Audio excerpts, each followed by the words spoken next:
আরে আরেকটা কথা শোন, এই যে তোর বউরে দেখি যে টিকটক করে, নতুন নতুন ছবি ছাড়ে, খালি এক্সরে এদিক সেদিক করে গিয়ে। শোন, আমার একটা কথা শোন শোন, মনে কর তোরা তো মনে কর ওই বাংলা কয় অক্ষর পড়ছস, আমি কিন্তু আরবি কয় অক্ষর হইলেও পড়ছি, ঠিক আছে? এই জন্য আমি জানি, আমি বুঝি। বউরে দিয়ে না পারলে তুই তো এই যে এত কষ্ট করস, দেখি তো বাড়িতে কষ্টের গাইতে গোপালগঞ্জ আইসস, আজকে হয় না, আজকে যে পরিমাণ কষ্ট করস আমার কাছে দুই গুণ বেশি করস মনে হয়।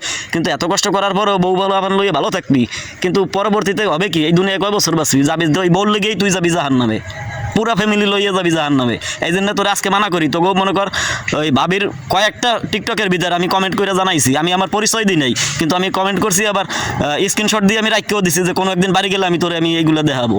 হ্যাঁ, যে আমি আমার দ্বারা এখনো সেই প্রমাণ আছে। বউরে দিয়ে টিকটক টিকটক কোন সময় করাবি না, খবরদার।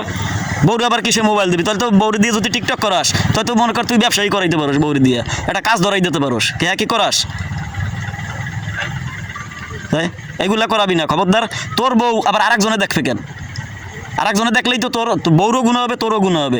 এই এত কষ্ট করে কোনোদিন ভালো থাকতে পারবি? তাহলে এই যে আজকে তো মনে কর একবার বাদ দিয়ে দে, কেন মনে কর শেষ শেষ জামানা তো, বোরকা পরগেও মানুষ উলঙ্গ থাকবে, গুণা কামাই করবে, কিরকম জানোস? ওই শরীর দেখাবে টিকটকে, মোবাইলে, ফেসবুকে, অমুক তমুক বিভিন্ন ইসে, কিন্তু তাতে কোনো কাজ হবে না। এই জন্য বউরে দিয়া আর একটা ছবিও ছাড়বি না, টিকটক তো দূরের কথা। আচ্ছা ঠিক আছে, আচ্ছা ভাই, ভালো থাকিস তাই। আচ্ছা রাখলাম।